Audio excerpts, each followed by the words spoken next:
হলো পাকড়েশ্বর, মানে পাকড় গাছ, তাকে পাকড়েশ্বর বলা হয়। আর বধূ হলো বটেশ্বরী, বট গাছ।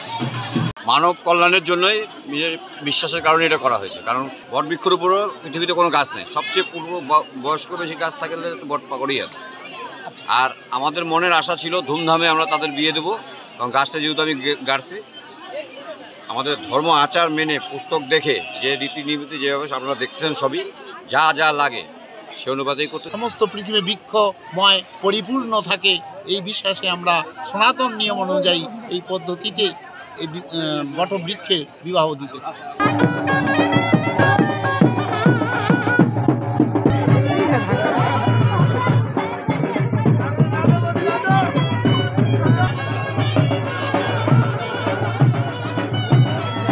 আমরা কখনো দেখিনি, আমার জীবনে প্রথম এরকম বিয়ে দেখা। তুমি কি কনে পক্ষে না বর পক্ষে?